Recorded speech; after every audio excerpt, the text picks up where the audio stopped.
Saya minta satu nomor lagi.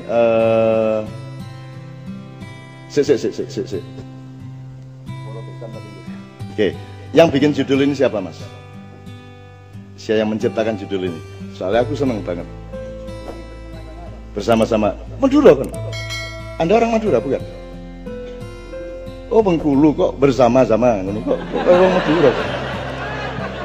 Ini bersama-sama.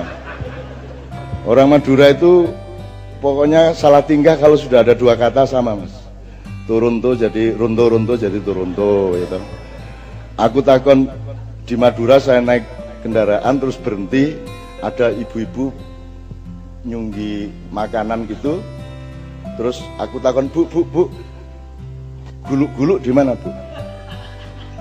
Tidak tahu saya. Guluk-guluk tidak tahu saya.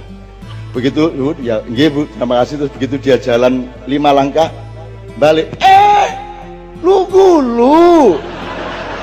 Nek lu gulu paham, nek gulu-gulu gak paham. Itu soal cengkok ya, soal nuansa, soal dhok ya dalam bahasa Arab gitu. Oke ya. Oke. Jadi bikin bareng ya, Dik ya. Oke. Saya tanya, kok pakai Nusantara, kok enggak pakai Indonesia? Enggak sengaja apa sengaja apa? Apa itu ideologi, apa itu rencana masa depan atau apa ini? Kok kebudayaan Nusantara kok enggak Indonesia, kamu enggak ngakuin Indonesia apa bagaimana? Atau sekedar istilah? Anda boleh menjawab meskipun tidak saya tanya, Anda langsung ngomongin. Jangan terlalu merenung di Indonesia. Dek, why Nusantara? Why did you choose word Nusantara, not Indonesia? Kenapa kami pilih Nusantara? Karena menurut kami nilai-nilai yang ada di Indonesia itu telah lahir sebelum Indonesia itu ada. Jadi makanya kami pakai kata Nusantara. Gitu ya. Jadi nilai yang asli, real, historis itu Nusantara. Jadi Nusantara sebagai sebuah fakta sejarah gitu ya. Iya. Oke. Berarti Anda kalau saya ganti Indonesia mau enggak? Kalau di sini saya ganti berkepribadian dalam kebudayaan Indonesia, boleh enggak? Sing cetha. Boleh enggak? Biar lebih pilih Nusantara, biar kita lebih paham nilai-nilainya dari dulu gitu loh, Pak. Iya. Ada bedanya enggak Nusantara sama Indonesia sehingga sengaja atau tidak sengaja Anda pilih Nusantara? Ada bedanya enggak? Ada beda, karena pas Indonesia terbentuk itu tidak hanya dari orang-orang Nusantara aja, tapi sudah bercampur kayak Cina, Arab, maka terbentuk Indonesia gitu. Yang waktu Nusantara nggak ada Arab? Enggak, Nusantara itu kata yang menyatakan orang-orang yang dari dahulu telah ada di bumi Nusantara. Gitu mungkin. Anda dari mana? Anda dari mana? Aslinya? Selatan, Pak. Sumatera Selatan. Menurut Anda ini asli Nusantara apa enggak? Lihat wajahnya. Kalau yang dimaksud Nusantara itu belum ada Cina, belum ada Arab dan lain sebagainya. Ini saya nggak cari kebenaran sekarang. Ini ganggu aja supaya Anda besoknya mikir gitu loh ya.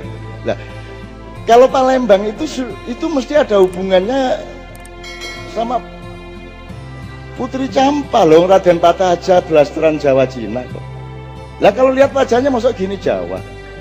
Ini sih mesti rodok Cina-Cina dede. Cuman karena tidak keriting pasti bukan Arab. Makanya dia tidak masalah kalau kebudayaan Cina mengkooptasi kebudayaan Indonesia, yang dia marah itu yang Arab kan itu kan. Kira-kira ngono loh. Iya ya. Guyon re, tapi serius ya toh. Oke, tapi pokoknya intinya ada bedanya ya Indonesia sama Nusantara. Bedanya. Jadi Anda tidak memperbolehkan kalau ini diganti kebudayaan Indonesia. Tuh, Mas. Boleh enggak ini? Secara akademis, secara substansial, boleh enggak diganti kebudayaan Indonesia? Ayo yang tegas. Enggak boleh Mas. Sudah setuju sama Anda, Mas. Nek ngomong boleh, cegat dalan. Ya. Nah sekarang Anda sudah paham belum Nusantara itu? Sejak kapan? Kalau Indonesia itu gini, Mas. Misalnya nanti Anda namanya tadi siapa? Hari. Hari. Yang ngasih nama? Oke. Kalau yang ngasih nama Pak Lurah boleh enggak?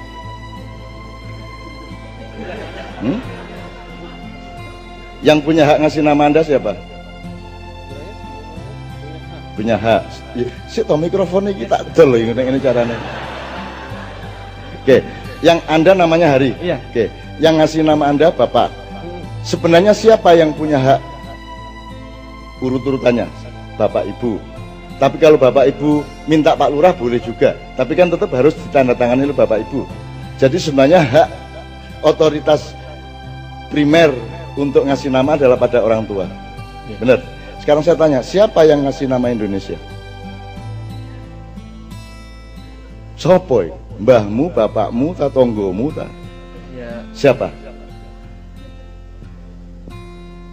Siapa yang ngasih nama ini Indonesia itu siapa? Nggak harus dijawab. Ini cuman memancing Anda supaya penelitian. Abad berapa kata Indonesia itu mulai diucapkan dan kemudian digunakan untuk nyebut kita bersama? Nggak tahu ya? Oke, nggak apa-apa. Nggak apa-apa. Kita akan meneliti bersama supaya kita tahu.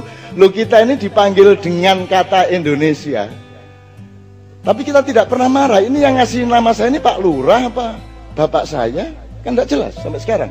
Dan kita rela-rela saja. Tolong dipertanyakan martabatmu. Ada kita punya teman namanya Jemek. Jemek Supardi itu. Dia itu pokoknya teroris. Kalau siapa misalnya Pak Nevi punya anak namanya Tegar Maulana. Terus Jemek datang mengunjungi Pak Nevi, mengunjungi anak yang lahir. Terus dia bilang, siapa itu? Piye Darsono kabare gitu. Loh, jelas jenenge Tegar Maulana dak ngeyel Darsono. Oh ganteng tenan Darsono. Gila gitu kan. Itu si Jemek. Jadi sampai hari ini anaknya Pak Nevi yang namanya Tegar Maulana itu dipanggil. Saya dulu pernah dipanggil Pak Harto, saya marah besar. Anda tahu zaman Orba, saya marah besar dipanggil Pak Harto, enak aja. Nama saya Ainun kok dipanggil Pak Harto. Jelas ya Mas? Ya Mas. Anda harus waspada sama kata-kata. Harus waspada. Makanya sekarang kita urus sejak huruf, sejak kata kita urus. Kalau memang Nusantara jelas pertimbangannya, kalau Indonesia jelas pertimbangannya, gitu kan? Gitu ya Mas ya. Oke. Maka sekarang kita workshop sedikit. Anda akan kami perdengarkan beberapa lagu. Setelah itu nanti kita mungkin sudah bisa kita minta narasumbernya Mas Helmi. Siapa aja Mas Helmi? Narasumber yang bisa kita mohon. Pak Kamal saya mohon untuk maju ke depan. Pak Kamal Firdaus. Tafadhol Ustaz Syekh. Sempurnanya surga itu artinya Kamal Firdaus. Surga aja sudah lumayan nih pakai sempurna barang. Nah, siapa lagi Pak Helmi yang kita mohon ke atas? Saya mohon dipersiapkan. Mas, ini saya tidak mencari jawaban hari ini. Saya cuman membawa Anda berkeliling ke berbagai nuansa dan fakta supaya Anda memiliki proses identifikasi yang lebih tegas dan lebih tepat terhadap apa saja. Karena kita sudah terlanjur ngomong kebudayaan Nusantara. Gitu. Mas, Pak Helmi, monggo.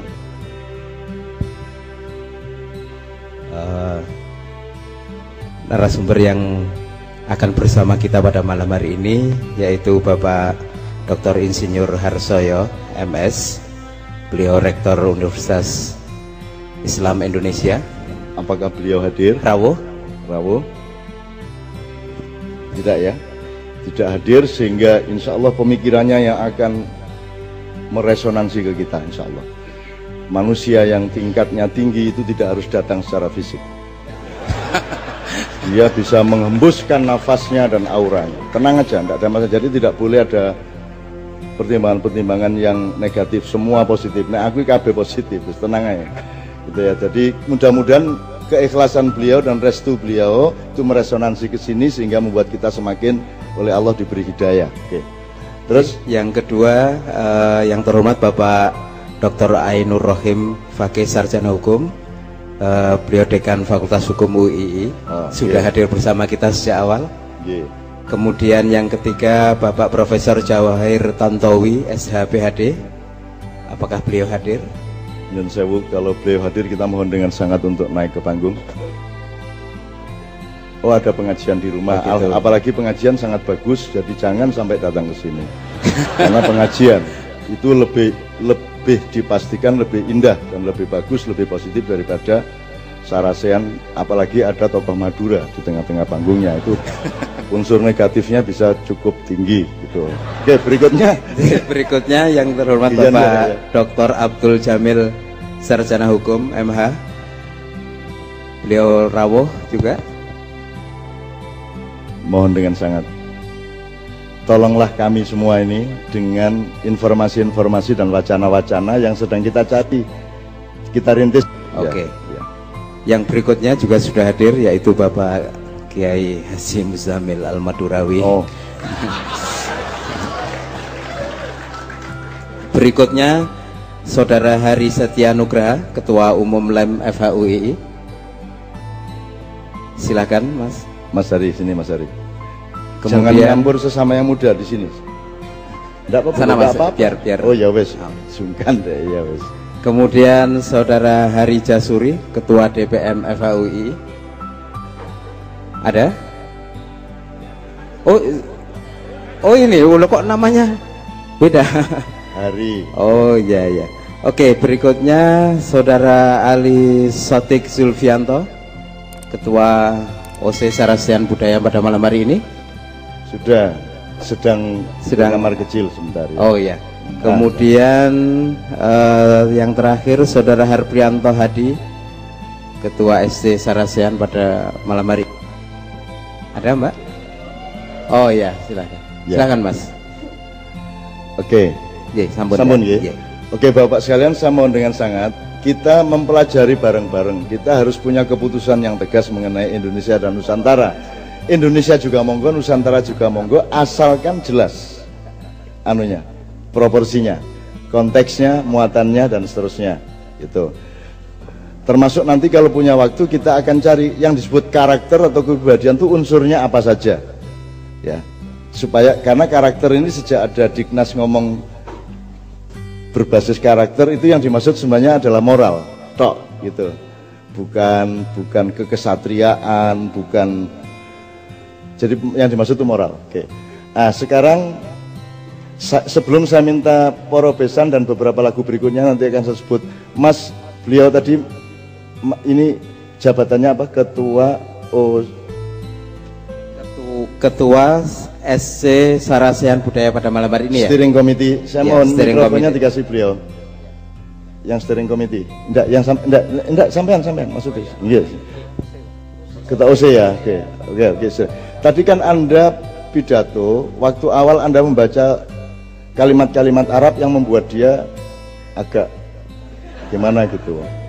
Nah, kalimatnya tadi Anda ulang dikit aja. Alhamdulillah tadi. Ya, pembuka tadi. Innal hamdalillah nahmadu wa nasta'inuhu wa nastaghfiruh wa na'udzubillahi min syururi anfusina wa min sayyiati a'malina. Terus may yahdihillahu fala mudhillalah wa may yudlilhu fala hadiyalah. Oke, saya ambil bagian wa may yahdihillahu fala mudhillalah wa may yudlil fala hadiyalah. Artinya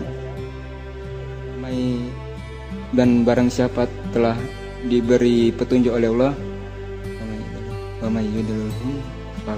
tidak ada yang bisa menyesatkannya. Tidak akan menyesatkannya. Dan barang siapa? Dan barang siapa yang telah disesatkan, maka tidak ada yang bisa memberi petunjuk pada dia. Oke. Menurut Anda ini unsur yang bisa Anda ambil dari kalimat ini apa? Saya kasih contoh, berarti Allah itu punya hak absolut untuk memberi petunjuk atau untuk menyesatkan, benar nggak? Dan tanpa alasan. Kita tidak punya hak menuntut Allah, kenapa kok dia diberi petunjuk kok saya tidak?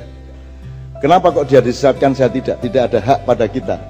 Meskipun Allah sangat rasional dan dia setia kepada sebab akibat. Tidak ada orang tiba-tiba disesatkan tanpa sebab. Jadi kalau ada peristiwa hidayah dan peristiwa penyesatan, itu harus kita lihat dia sebab apa akibat. Kan itu. Kalau dia sebab berarti tidak ada apa-apa sebelumnya. Dia memang mengawali segala sesuatunya. Tapi kalau dia akibat, orang disesatkan karena titik. Satu gitu ya Mas ya. Saya ingin menegaskan sama Anda dan kita bersama bahwa hidup kita ini lingkarannya di situ. Kita ini sedang disesatkan apa sedang dihidayai kan gitu. Jadi menurut Anda skala hidayah dan penyesatan, jadi Allah itu maha menyesatkan, jelas ya. Coba ucapkan deh. Allah maha memberi petunjuk. Satu, coba ucapkan. Allah maha memberi petunjuk. Kedua, Allah maha menyesatkan. Allah maha menyesatkan. Nah, ini banyak orang nggak berani ngomong ini. Karena bingung loh, kok Allah menyesatkan. Dulu pancen ngono kuwi ya kayak gitu. Itu diucapkan di setiap khutbah Jumat. Setiap hari Jumat kita mendengar itu, dan tadi diulang sama dia dalam pidatonya. Jadi Allah itu maha menyesatkan. Namanya dalam bahasa Arab, dalam Asma' Husna nama Al-Mudhil. Allah yang maha menyesatkan. SPW. Nah, orang gelem metua. Kamu jangan ikut Allah, kamu cari partai lain. Tapi juga jangan tinggal di buminya Allah, kamu cari galaksi-galaksi yang kira-kira bukan bikinan Allah. Kono dewe kono rono kono gitu. Jadi Allah juga maha menyesatkan. Saya tanya iseng dikit saja, kan skalanya bisa seseorang, bisa sebuah keluarga, bisa sebuah masyarakat, bisa sebuah negara, bisa raja, bisa presiden, bisa lurah, bisa siapa saja, kan berlaku universal. Menurut Anda, negara kita ini sedang diberi petunjuk oleh Allah atau sedang disesatkan?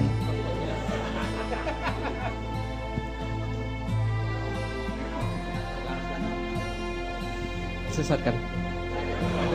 Agak keras. Disesatkan. Artinya presidennya itu presiden kesesatan. Demikian juga DPR-nya, parpolnya dan sebagainya. Atau ada potensi disesatkan, ada potensi dihidayai. Kan ada variabel-variabel. Ada plan A, plan B, plan C, ada opsi 1, 2, 3. Tapi mainstreamnya atau primernya disesatkan menurut Anda gitu ya. Nah, jadi Anda mau nggak meneruskan kesesatan ini? Nggak mau. Oke, jadi malam ini kita harus punya pemikiran yang jelas, landasan keikhlasan yang jelas, dan setup masa depan yang jelas, bahwa kita tidak akan meneruskan kesesatan ini, sehingga kita harus membuat sesuatu berdasarkan petunjuk Allah. Kan gitu ya, Dek ya? Sip. Untuk itu studinya harus benar-benar matang. Harus ngerti yang disebut Nusantara itu sebenarnya apa, Indonesia itu apa, dan seterusnya harus matang. Anda mahasiswa, Anda harus melakukan penelitian terus menerus. Jadi menurut saya di luar kewajiban akademis Fakultas Hukum, ada baiknya ada kelompok-kelompok yang studi itu untuk S2, S3. Jadi Nusantara itu misalnya dimulai tahun berapa, abad berapa, ketika jadi misalnya Islam datang ke sini itu menghancurkan Nusantara atau kerja sama-sama Nusantara. Itu kan harus dihitung. Islam datang ke sini abad berapa? Mas mikrofon. Abad ke-12-13. 12-13, oke. Bagaimana kalau ada situs kuburan Islam bernama Fatimah abad 7? Gimana? Ya, sepengetahuan saya yang sudah baca, emang ada beberapa teori tentang masuknya Islam. Ada yang awal, pertengahan, sama. Gini, bagaimana kalau suatu hari Anda menjumpai resources, manuskrip yang mengatakan bahwa Sayyidina Ali bin Abi Thalib itu begitu Abu Bakar jadi khalifah, dia minggir dari Arab dan tinggal di Pulau Jawa sampai ke Sumbawa selama 13 tahun. Piye nek wamane ana ngono njur kowe piye, ayo. Makanya dongeng mengenai dan cerita mengenai Bagendo Ali, Hasan Hussein itu sangat populer di Madura, di mana-mana, karena Ali dulu jangan-jangan tinggal di sini 13 tahun. Yang paling lama di Menturo, Jombang, tempat saya itu. Ya aku paling ngomong ini soalnya udah ada penelitian gitu. Kira-kira jangan kaget. Jadi Islam sudah datang ke sini bahkan sebelum Rasulullah meninggal dunia. Islam sudah datang ke sini. dan seterusnya. Itu kita teliti, bukan saya bilang saya benar loh ya. Ini kita teliti bersama, kalau enggak kita salah sangka nanti. Menurut Anda Nusantara sama Indonesia lebih tinggi mana peradabannya? Nusantara. Sudah, tapi kan harus ada fakta-fakta, harus ada penelitian, harus ada bukti-bukti, gitu ya. Nah, ini banyak sekali Mas, kalau kita mau ngomong ini kita sarasiannya minimum 5 kali. Ya tapi kan kok entek duit dekan ya toh. Terus gak usah, terus kapan-kapan aja kita. Tapi pokoknya kunci-kunci almari kehidupan masa depan kita buka. Karena barang siapa ingin memiliki masa depan, dia harus berkaca kepada masa silam. Kan begitu? Tidak mungkin orang berjalan ke masa depan tanpa melihat masa silam. Tidak mungkin Anda nendang penalti akurat dan tinggi energi yang mendorong bola itu kalau Anda tidak mundur beberapa langkah. Betul enggak? Betul enggak? Jadi mundur, gak ono ini bal terus ono penalti Messi terus dia sih gak ono yang ini rek, mundur baru set gitu. Mundur dulu ya toh. Nah Anda juga harus mundur. Saya ingatkan sebelum lagu, saya ingatkan salah satu yang saya ambil dari Nabi Khidir alaihissalam adalah ajaran mengenai siklus waktu. Jadi Nabi Khidir bocorin kapal itu masa kini, Nabi Khidir mencekik anak kecil itu masa depan, Nabi Khidir menegakkan pagar miring itu masa silam. Jadi urut-urutannya masa kini, masa depan, masa silam, masa kini, masa depan, masa silam. Kalau Anda mau cepat majunya, Anda harus berputar sesuai dengan siklus itu tadi. Makanya ibu-ibu, bapak-bapak kalau marah sama kamu dulu ketika kamu suka bolos, bapak bilang gini, kamu itu bolos, bapakmu kerja keras, kamu disekolahkan mahal-mahal, bolos saja, gitu kan? Bolos kan peristiwa sekarang, lambang kekinian. Terus kalimat berikutnya, kamu mau jadi apa besok-besok, gitu kan? Masa depan. Terus kalimat berikutnya, bapak dulu, nah gitu kan? Bener gak? Sudah itu naluri manusia. Jadi Allah itu mengajari lewat naluri Anda bahwa hidup itu kayak begitu siklusnya. Ada percaya gak? Percaya wis kon dadi bapak yang ngono umur-umuring. Kon iku tak tempeling kapok kon. Bolos saya. Ngaji gak sregep. Dadi apa kon meneh? Dadi preman ta ya apa? Gitu kan? Bapakmu biyen. Nah, gitu. Mesti gitu. Jadi, bapakmu biyen luwih nemen. Dari imam. Nusantara apa Indonesia harus diperjelas prinsip. Apakah kalau Nusantara itu anti Barat? Anti Barat apa enggak? Kalau orang Merapi bilang, orang Nusantara bilang Barat, Jawa digowo, Barat digarap, Arab diruat, atau dibalik.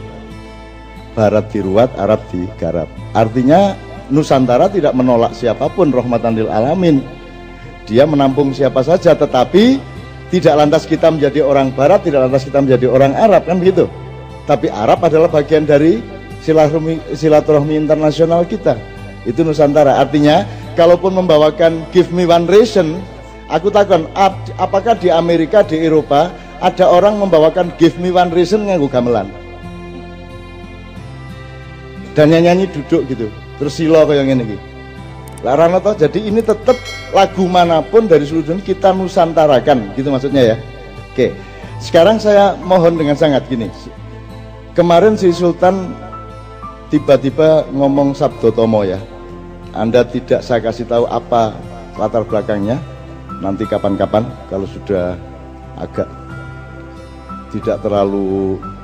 tidak enak untuk Anda dengar, nanti kapan-kapan itu settingnya begini-begini. Tapi intinya salah satu pernyataan beliau adalah bahwa kita ini terusnya kerajaan Ottoman. Itu saya juga bingung dari mana dia mendapat wacana kita ini terusannya kerajaan Ottoman. Ngerti Ottoman ya? Ottoman itu pusatnya di Turki, dia berkuasa sampai Asia Tengah, bahkan sampai Asia Timur, kemudian diserbu sama sekutu. Kemudian yang bertahan cuma nasionalisme Turki yang dipimpin oleh Kemal Atatürk pada waktu itu. Sekarang saya ingin kasih Anda satu lagu Ottoman, satu lagu yang berasal dari pusat negara Ottoman. Saya minta Mbak Via dan Haya putri beliau untuk maju ke depan.